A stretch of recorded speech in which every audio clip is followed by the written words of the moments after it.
Hello, everybody, and welcome to the final third. And today we're going to be talking about a couple of different topics. First off, being how Arsenal's title race has potentially changed with the results that have come up, and how that's affected them because they've dropped a bit of a gap. Where Man City and Villa closed up 3 points over the weekend. And we're going to be discussing a couple of points about a couple of managers, likes of Thomas Frank, Arne Slot, and potentially on the other side of things, because those guys are negative. You could talk about maybe Michael Carrick and how he's done so well with United in the beginning, and does he deserve the job full time, or do we need to wait till the end of the season? And at the end of the video, we'll also give predictions as well. But before we jump into it, Al, do you want to give us the player from the last video? Yes, the player from the last video was Hatem Ben Arfa. So, obviously a Streets Won't Forget player. And, let us know if you got that in the comments down below. Yeah, so he's a great player. Wish we could have seen more from him, to be honest. But let's just jump straight into it. What do you guys think? Let's see. With Arsenal. Yes. What is the consensus here, guys? What do you think? I mean, after watching that United game, they seem to rely too much on the likes of own goals and set pieces like corners, and realistically aren't really that much of a threat other than that. Yeah, I think it's going to probably be I think they'll bottle the league, personally. I don't think they'll win it. Or at least it'll be very close. If they do win it, I don't think they'll win it by a big margin. But I think the biggest reason for that is just because like you say, their reliance on set piece goals, and how poor they are from open goal play. Because when you even look at it in terms of maybe the top 15 or top 10 goal scorers this season so far, I'm pretty sure not a single Arsenal player is in it, which is very worrying for them because it just shows how poor they are at scoring open play goals or even goals in general. There's no problem having a spread of the goals throughout the team, but consider how little they don't have that threat up front. I mean, we've seen a lot of people talk about the fact that in their front three they don't really have a superstar player, up front. I mean, Gyökeres was meant to be that guy when he came in, but he's done fuck all really, isn't he? He's been shit. So yeah, he's kind of flopped, and Saka's fallen off in the last couple of years. Hasn't really been on it in terms of output. And yeah, I mean, then they got no one really on the left wing. So yeah, but I personally think they will bottle the league. So I don't know what you boys think, but yeah. For me, I mean, with Arsenal, I mean, yeah, I think one point you can talk about is the goal scoring problem for them, because obviously you expect the attackers to be scoring the goals, and at this point the top scorer this season might be own goals, so it's looking really bad for them in that regard. But I think, yeah, if Arsenal win the league somehow, I think we'll be one of the worst teams to win the league, just because when they play football, it's not a team that looks like they are champions, you know what I mean? They look like they're fighting for results every single game. They don't play with confidence, they don't play like they've dominated the game at all. I've seen a lot of games in Arsenal play, it's they don't feel they don't do well enough or play well enough to justify them getting 3 points, if you know what I'm trying to say. They win by the skin of their teeth and think that, oh yeah, we've got the 3 points, that's what matters. But as I was saying in previous videos, that it will catch up to you at some point if you keep playing like that. Because you do need to play with confidence and, convincing results. Because if you don't, then you'll get results or get games where a good team, you'll face a good team that is trying to get the 3 points, and they will, and Arsenal will eventually start to lose points, and they're currently not in this bad streak right now, but I can see them starting to, put their heads down and not really feel as confident. I know they won today in the Champions League, but it's against a team that's not really a good team, so I'm not really gonna base it off that result. But what I saw against Man United is that a lot of players started dropping off their heads, and even after the game, after they finished, Gabriel started fighting with Maguire and all that. So it's just not really good sportsmanship from the players, and also just the attitude in general around the team is not looking good for Arsenal. So yeah, when we see teams like Man City and Liverpool win the league, you can see from the way they were playing with confidence and they were playing really nice football. Whereas with Arsenal, it's set piece after set piece. You know what I mean? I don't enjoy watching Arsenal every single time. It's not been a game this season where I thought Arsenal played really well. There might have been a couple of games here and there. I thought against Aston Villa they played really well. That win against them. But other than that, there's not really been a standout game where I've said, oh, Arsenal's, played a really good game and they've completely dominated the other team. So, yeah, I think it started to get a bit worrying for Arsenal on their perspective. But I'm enjoying. I'm more here for them to bottom the league because I think that's what most people want to see. But for Arsenal fans, it's looking quite rough. Yeah, I agree. Listen, the next three games should be, I mean, if you're a title contender slash title winner, very winnable. It's Leeds away, Sunderland at home, Brentford away. Don't get me wrong, some of those games are hard. They're hard teams to play against. But if you're in for the title and you want to win it and you want to be the team to win it, you have to go and win those games. You're gonna have to see whether Arsenal have the bottle for it. They've proved that they haven't done it in the big games. Can they do it in the small games from now until the end of the season? So we'll have to wait and see with that. You've also got the likes of Aston Villa have actually invested, Man City have invested, and as you can see, Arsenal haven't really made signings either. So that can be another factor that you got to look into it. Obviously, with Man City, they bought in Gahey, where they missed out. They had a bit of an injury crisis at centre back, and also with Semenyo, he looks like a very good signing, has sort of embedded very quickly. And I mean, Aston Villa, they made that signing of Tammy Abraham as a good sort of backup striker, I guess, to Ollie Watkins. Maybe you could play a two-striker formation with both. And even the signing of Douglas Luiz on loan from Juventus. So it's a good couple of signings for both teams. And that will definitely bolster their sort of Chances? intent on winning the league. Do you know what I mean? So that's really on my side. Talking about those. Do you guys want to add anything else onto the Arsenal point? Yeah, like you talk about the other teams that are actually making signings and Arsenal haven't. I don't feel like Arsenal need to with the squad that they have.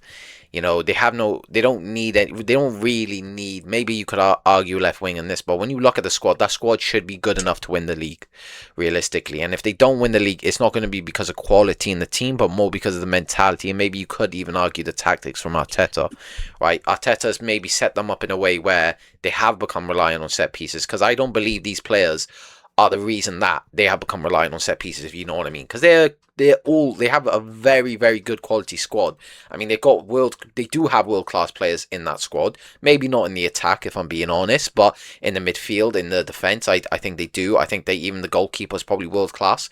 You can argue, and so I feel like they do have a team that can play better football, but unfortunately, we just haven't really seen it enough. And for me, that can be possibly a reason why I don't think they can win the league. I don't know. Yeah, so that's my thing. And to be fair, if they look, it's good and well if they win a Carabao Cup and an FA Cup double. But in my opinion, if they don't win the Champions League or a Premier League this season, in my opinion, I think Arteta should be gone personally. But I don't know. Obviously, it depends what Arsenal fans think. It's not my opinion, is it? But sorry, it's not my club. But whatever they think, I guess. But personally, if I was an Arsenal fan and Arteta didn't win a Premier League or Champions League this season, I personally want him out. Yeah, fair enough. To be honest, the reason I was mentioning the signings of the other teams is because Arsenal haven't strengthened, and like you say, they probably don't need to with their squad on paper. But the thing is, Man City and Aston Villa, they've only gotten stronger. So these guys are on their tail, and and they got wins obviously in their last couple of results. So let's be honest, in the league, there's no consistent performer. There's all draws, losses, wins. We don't know where you can get results really. But realistically, when you invest in the positions they invested in, they needed to. They've given themselves a good little shout to be, sort of kind of tighter to Arsenal. Obviously, they did close the gap a little bit. And if Arsenal keep on playing the way they are, they looked like they were lacking options in terms of their chance creation. Their attackers look very unconfident, if I'm honest with you. Like that chance at the end with Gyökeres. I know he fouled Martinez, but the way he kicked the ball away, I don't know what's going on there with him, to be honest with you. I know he scored in the Champions League, but it's against a team called Carrick. I feel like that's where he only turns up. If I'm being honest, before he came into the Premier, before he got signed by Arsenal, I had a feeling he'd flop. Because thing is, he had been previously in the Premier League, right? Whether I think it was with Brighton and stuff, and he still flopped. You know what I mean? I just feel like he was never going to do it that well in the Prem. And look, to be fair, with a lot of players, they are system players, and I feel with Gyökeres, he probably would do better in a different team. I've said maybe Man United. There was interest from Man United when Amorim was manager, And obviously, Amorim's the person that managed him at Sporting. So, for all we know, if he goes to Man United, plays in that formation that United were playing under Amorim, he could have succeeded. Because that was the formation he was playing at Sporting where he was finding success. But unfortunately, in this set-piece team like Arsenal, I don't think he's going to find the success that he did at Sporting. But, yeah. I think it's on the manager personally. Like when you look at that squad, as you said, they should be getting way more than what Arteta's achieved in these 5 years of him being manager of Arsenal. Like I think they're underachieving massively. And Gyökeres as well. I think Gyökeres, if he was at United right now, with the way United are playing under Carrick, he'd thrive and he'd do really well. I think it's a confidence thing as well. I don't think it's just on Arteta. I think the players up front, especially, not very confident. Saka's had a lot of injuries recently as well. And even with Madueke, I thought when he came in from Chelsea, I thought he was going to be... I think I put him down as the worst signing of the season. Not because of him as a player, but because of where is his place going to be at Arsenal. And I don't think he doesn't fit Arsenal style play. He's had good performances here and there, but his output, he's still a young player, so he's kind of a project in that sense that he's not like ready to go type of player. He's a player that you develop with time and stuff. So I feel like they needed a more experienced winger because they got too many young players up front. Saka's still relatively young, Martinelli's still young, and Madueke is younger than both of them. So I think they needed a more experienced winger, but it is what it is. I think Martinelli's good.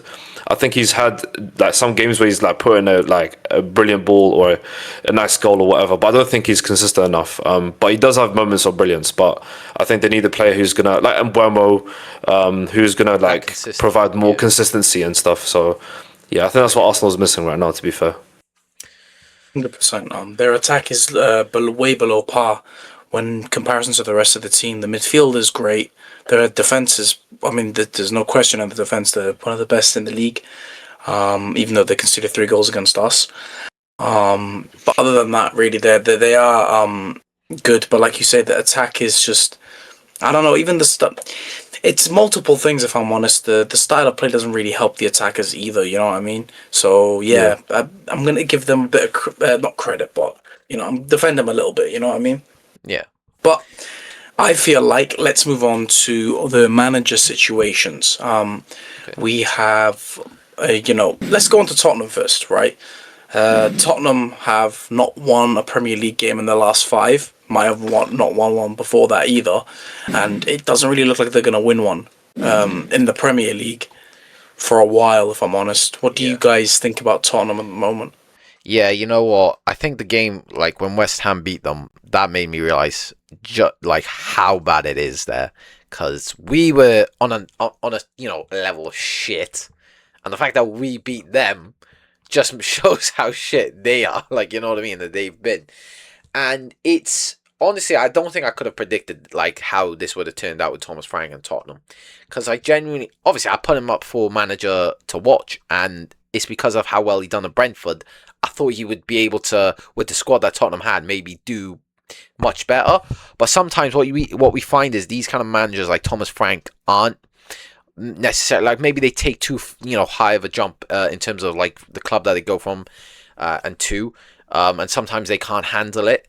And I think this is just what the case is right now. I just think right now, if he had stuck with Brentford, he would have carried on the success he was having with Brentford. Whether he would have got the success that they've got so far this season, because they're in a very, like, they're close to the European spots, is to be, like, we wouldn't really know because he's obviously not there anymore. But he was obviously doing really well with them, developing as well.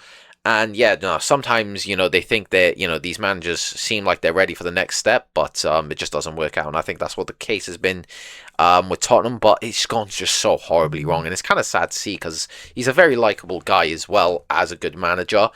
And yeah, it is sad to see. I mean, it's not even the fact that the fans obviously don't like him anymore. Even some of the players, obviously, we've seen with Van der Ven and Jed Spence in the season, some of the discourse that they've had between the manager and the players. So, yeah, it's kind of sad to see. I don't blame Tottenham fans for wanting him out because obviously the results have just been absolutely atrocious. And it doesn't look like it's getting better. It just looks like it's getting worse. So I can understand that. Whether, the ownership sack him anytime soon, I don't know, because I'm pretty sure they've made a couple of signings. They've made in the January. I'm pretty sure they've signed, obviously signed Conor Gallagher, which might be a signing that Thomas Frank wanted. And not only that, but apparently I think they've signed a coach as well, like as part of his coaching staff. So you know what I mean? They kind of brought a couple people in for him, the manager, and then to go sack him like maybe a week later would be kind of like it would just be a shit decision really. But yeah, I don't know. It seems like they're trying to be persistent with him, but it's probably a bad idea. Yeah, for me, I just don't enjoy the style play of Tottenham. Like, I just watch their games. As I said before, I feel like some of the players up front they do produce a moment of brilliance. Like Odegaard against Burnley, he was really good. Xavi Simons is good as well. He's starting to show his quality, but I feel like in general the team is just not firing on all cylinders. And I don't know if it's just down to the manager or if the players just cannot play the style football that he wants them to play. But I mean, we have mentioned about Thomas Frank about his pragmatic approach to games. That could, be an issue for that as well, and be one of the reasons why they're not playing as well as they could. But I think in Europe, Tottenham is doing really well. I think they are top 4 in the Champions League table. Yeah, they're fourth right now. So in terms of Champions League, they're doing well, but Premier League obviously not doing as well. It's kind of like the theme of Tottenham for the last couple of years. They do well in Europe, but they do terribly in the Premier League, which doesn't really make sense. But hey, I guess it's part of their reality. But yeah, I just don't think they're playing really well. And I don't know if that's down to manager, as I said, but they do need to start playing well because the defenders they look like the only ones scoring for Tottenham, and the rest of them just not really doing anything. So yeah, might as well just stick out Van der Ven as striker or something. I don't know at this point, but I think Vicario is actually very important for Tottenham as well. He's made some incredible saves like in some games, but I don't know. Like it's really hard to explain the situation because I also thought Thomas Frank would do well in Tottenham, but it's not looking like it's going to happen. And I think that he's overstayed his stay at the club. I think he's going to get sacked very soon. So yeah. Yeah. The thing is with Tottenham is you just got to look at it, and there is a 10-point gap now between fourth and them. They're on 28 points. Man United are on 38, and the gap is getting bigger and bigger. The clubs behind Man United are getting more points as well.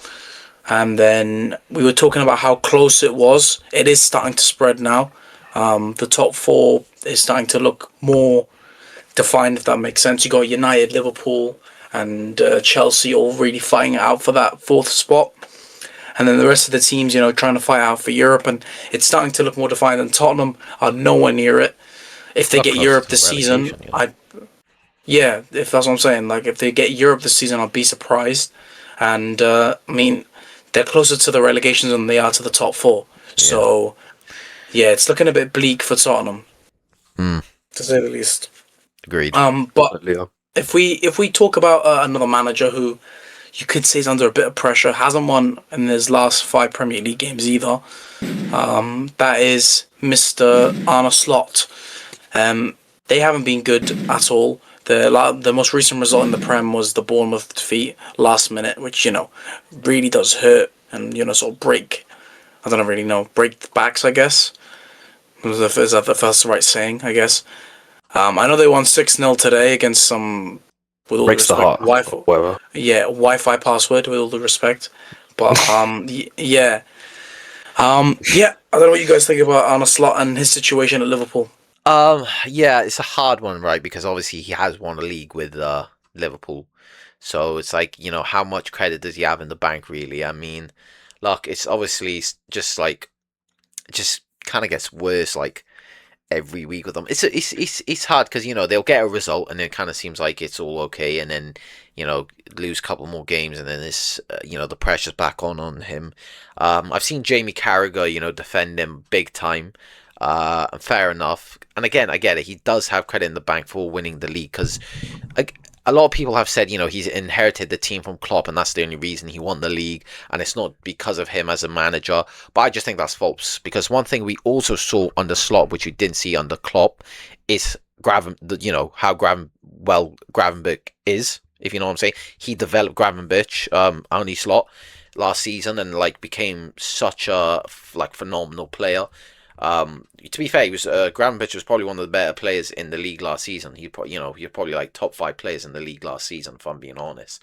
And so that transformation, you have to give credit to Slot, and not just Gravenberch, but like there was a good few other players and consider, and then also having to deal with the situation with Van Dijk's contract and Mo Salah's contract, and with all the press on that. So personally, I don't really think it's genuinely Arne Slot's fault. I think the transfer window seemed better than it was. It's easy to see the signings they made and the money they spent and think it can only get better from here. But obviously, not only did they make some, but they lost some, key player in Trent, who's just so good, in creating chances for them. And yeah, like it's just it seemed like it would benefit them, but Kirkes has been awful. Right, that's one of the signings they made, and he's, if anything, cost them big time. And realistically, obviously Van Dijk's fallen off, Konate's fallen off, and a lot of the players have fallen off, like Salah as well. And something people are saying is that because they finally got their contracts and they've kind of just downplayed their tools, possibly. You would think with players at this status they wouldn't, but maybe that is the case here. But no, it's a weird one because personally I don't think it's Slot's fault. I think a lot of different factors also have to come into play. But whether they stick with him or not, I mean, at the moment I don't think they'll sack him anytime soon.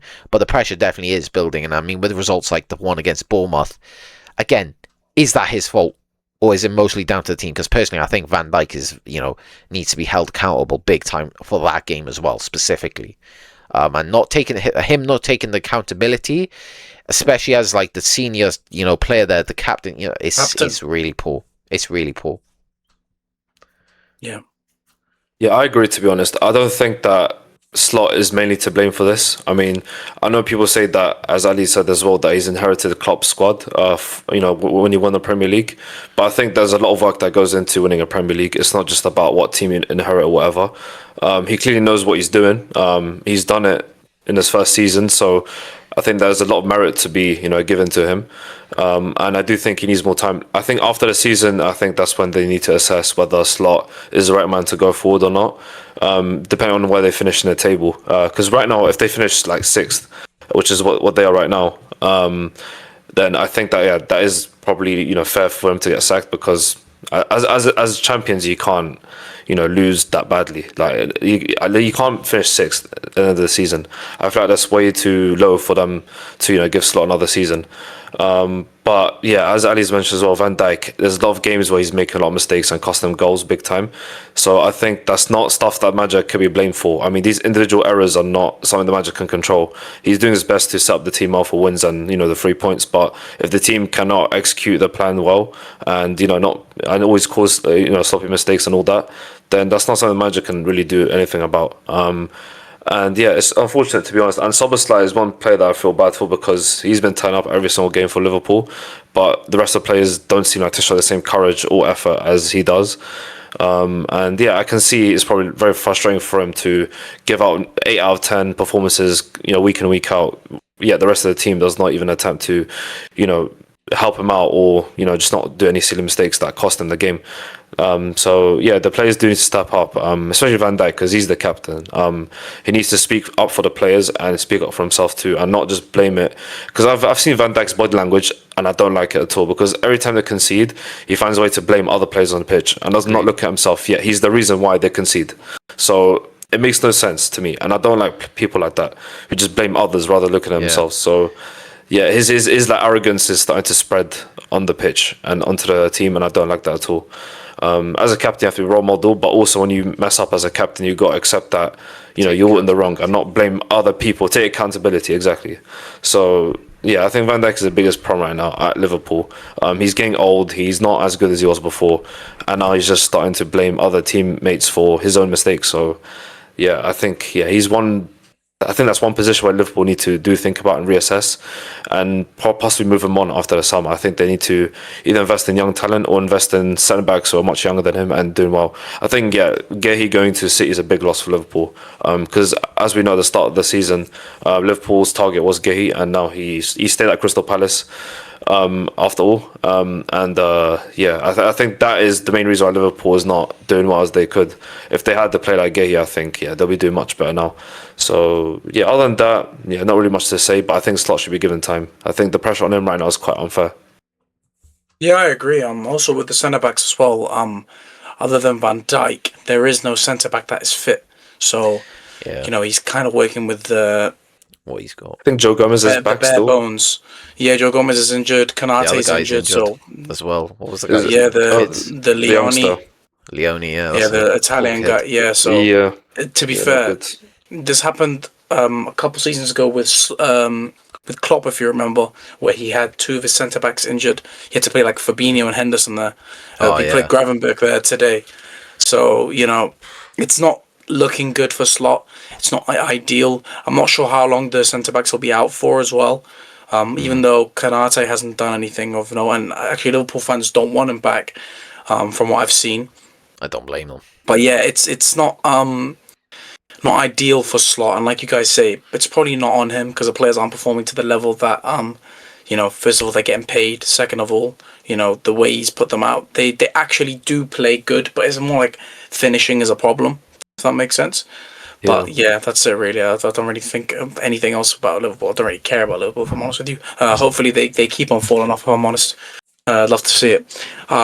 Let's go on to Man United. And this is a bit of a different conversation because obviously currently we have a caretaker manager in Michael Carrick. He's won his first two games, not just any two, the top two teams, beating Man City 2-0 at home and beating Arsenal 3-2 away. Now, realistically, if you're going to ask for my opinion, I would not give him the job full time. Not yet. I'd have to see how well he does from now until the end of the season, how the style of play works against the lesser teams, with all due respect to the other teams in the league. We're playing Fulham next, who, they're 7th currently, so they're not really a lesser team, if that makes sense. But we have to wait till the end of the season and see how we perform from now to the end of the season, game by game. We are currently 4th, which is a good thing, but we'll have to, like I say, wait and see. Do you want to start, Hassan? I mean, you're a United fan, so you probably got a better perspective. I don't mind, but yeah, I agree with what Carlos has said because we've done that mistake of Ole Gunnar Solskjaer. We saw how good he was as caretaker manager when he took the job, and we hastily, just pointed him as the permanent manager, and that didn't go the best. I do think Ole did play really good style football, but it wasn't like, how do I say it? It wasn't like a sustainable style play. Because I feel like we conceded a lot of goals as well as scoring a lot of goals, and it felt like a lot of the times it was just individual brilliance, if anything. When you have players like Bruno Fernandes, that changed a lot for him. Obviously, when you have players like Pogba that can change a game really easily. Like on his day, Pogba can definitely bring goals and assists and create a lot of chances for the team. And also when Mason Greenwood was at United, he was an uprising talent who was also, playing really well at United. Obviously, just certain matters, he wasn't playing at United anymore. But I think with Solskjaer, he had a lot of good players. Like the tools he had to get those results, like he would have easily won the league with. Like he had some world class players at that time, like Rafael Varane.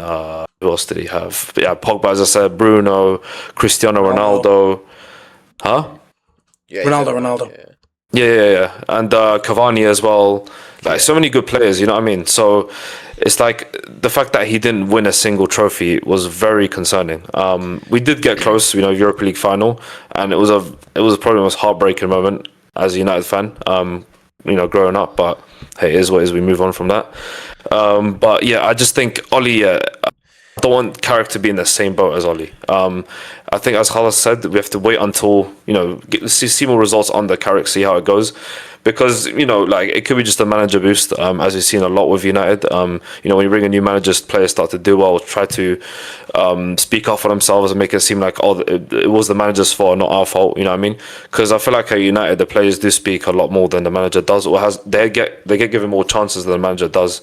So I just think it's unfair to just not just to Carrick but to the fans as well, to just make him permanent manager. I think he needs to show that he deserves that role and not just be handed over it to it because he's an ex-legend or he's got results against Arsenal and City, because they could just be one-off results, you know what I mean? So yeah, we could go on a really bad losing streak now, if anything. So we'll have to see how it goes, innit? To be honest, like I can completely understand where you guys are coming from. You know, you don't want to repeat history and go through that whole thing like you did with Ollie. I mean, you could argue, to be fair to Carrick, he does have a bit more managerial experience coming into the job, if you know what I'm saying, because he obviously managed Middlesbrough and did all right with them. I guess you could, to be fair to them. Yeah, he was alright with them, to be fair. Yeah. So it's a bit different because I think Ollie came in with very minimal, managerial experience. I think he only managed like Moldo or something like that. I can't really remember, but Yeah. nonetheless, my point is like, yeah, he's got a bit more experience. Obviously, it's only been 2 games, so then again, like we don't know if this is going to be, this. Obviously, we have to wait and see. Will Carrick actually be successful with United in his time, or is it just a fluke that he won against City and Arsenal? Because we know, in recent history with United, these players are always up for the big games, never up for the smaller games or the, just the small games really. But obviously you got Fulham, who again, to be fair, like Carl said, they aren't really, at the moment, it's not necessarily an easy game because Fulham are 7th and they've been cooking, but it's still, a different challenge. Can they, come over this challenge, win it? We'll have to wait and see, and then how far can Carrick really take this team this season, for the rest of the season? But obviously that's something we'd have to wait and see.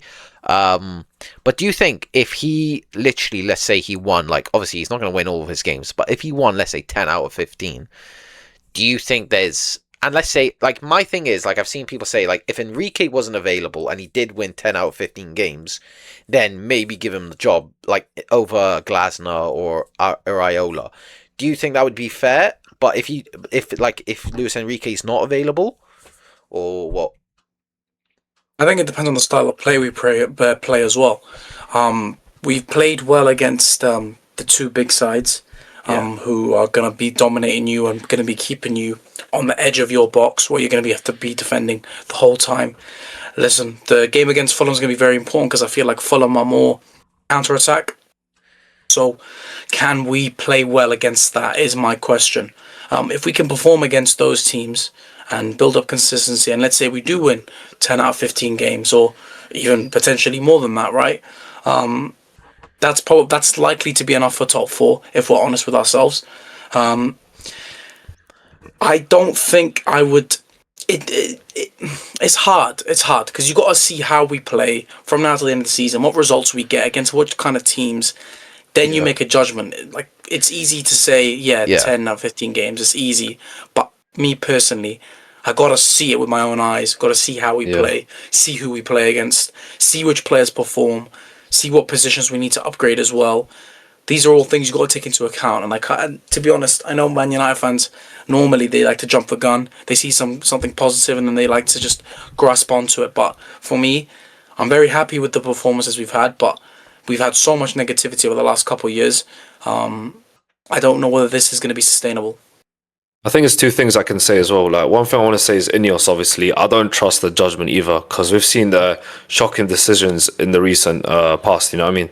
So I don't know what they're planning to do with Carrick, but I just don't want them to be naive and just see these results and think, oh, Amram didn't. If Amram was here, he wouldn't have got those results or whatever, and they would just sign Carrick based off that. You know what I mean? So I want them to like come in with like a good judgment and not to be, blinded by these results. You know what I mean? And I think it depends on the fashion that we lose. So let's say, as Ali was saying, like 10 wins out of 15. For those 5 games that we lose, it depends on the fashion that we lose and which teams we lose to, as also what Khala said. If it's against the good teams and we don't lose, like it's not like a humiliating result, then I'd see that as a positive and maybe sign him. But I think if there is a manager out there who's got more experience, has got a better CV, won big trophies like Enrique, then I'd just go for Enrique at this point. I know Carrick was a legend for United and still is a legend, but I wouldn't, trust on Carrick. I don't think Carrick is ready to take on the job of Man United manager. I think he's just someone that is here to fill in the role whilst we find someone that's suitable. Because obviously, as also Khalas what he said about signing players, when we keep Carrick, we don't know what type of players he's going to sign. And if we bring a new manager in the summer, that's when we need to base on his style of play. We need to get players that play style of play instead of Carrick's. So I think it'll be important in the summer transfer window as well to consider those things. 100% agreed. Al, do you have anything else you want to mention on this? Not really. I mean, if I'm honest, guys, I think we've covered everything really. You know what I mean? Yep. We've mentioned, Arsenal and the title race, the couple of managerial situations we wanted to talk about, and that's kind of it really. Do you Yeah. guys want to give the predictions? Yeah, do you want to say the fixture and then we'll say our... Yeah, let's do it. Let's do it. So, the first game is Brighton versus Everton. I've gone 2-1 Brighton. I've gone for 2 on Brighton as well. I've gone 2 on Brighton. I hate being last because it's always like, yeah, you guys. I'm copying all of you guys. It's Anyway, fine. Leeds versus Arsenal. I've gone 3-1 Arsenal. I've gone for 3-2 Arsenal. Gone 2-1 Arsenal. Wolves versus Bournemouth. I've gone for a 1-1 draw. 2-1 Bournemouth. I actually went with a 1-1 draw as well. Chelsea versus West Ham. I've gone 3-1 Chelsea, unfortunately. 2-1 Chelsea. Yeah, I've gone 2-1 Chelsea as well. I think it'll be a bit closer than Ali thinks. Liverpool versus Newcastle. I've gone 2-2. I've gone for 1-1. I've gone for 1-1 as well. Villa versus Brentford. I've said 2-0 Villa. 3-1 Villa. 3-1 Villa as well. Man United versus Fulham. I've gone 2-1 United. I've gone for 2-1 United. I've also gone 2-1 United. It's just a safe prediction, isn't it? Yeah. Yeah. Forest versus Palace. I've gone 2-0 Forest. 2-1 Palace for me. Ooh, I've gone 2-0 Forest too. Spurs versus Man City. I've gone 3-1 City. I've gone for 3-1 City. I've gone 2-0 City. And finally, Sunderland versus Burnley. I've gone 3-0 Sunderland. I've gone for 2-0 I've Sunderland. gone 2-0 Sunderland as well. And that is it, guys. Those are our predictions. What do you guys think? Please leave your predictions in the comments below. Do you agree with ours? Do you disagree? And if you strongly disagree, please let us know. But yeah, that is the end. Al, do you have the quiz for the next player? Of course I do. The first fact is he made his first division debut for Arsenal in 1983 at just 17 years old, becoming one of the club's youngest ever first team players. The second fact is he is the only player to have captained the club to league titles in 3 different decades: the 1980s, the 1990s and the 2000s. The third fact is he spent his entire professional playing career at a single club, making over 650 appearances for them. Fourth fact, he captained Arsenal to league titles under George Graham and Arsene Wenger, adapting from a rigid back ball to a modern defensive system. And for the fifth and the final fact, he scored the final goal of his career in a Premier League title-winning season with a famous run and finish against Everton in 2002. So let us know if you know who that is in the comments down below, and of course we will reveal him at the start of the next video. Thank you very much for coming in, guys. I appreciate you. Like I said, if you have any suggestions you think we should do for the next couple of videos, please leave it in the comment section below. But thank you, guys, and please leave a like, subscribe, turn on the notification bell to get us notified, when we upload videos, and we'll see you on the next one. Take care, guys. Take care. See you.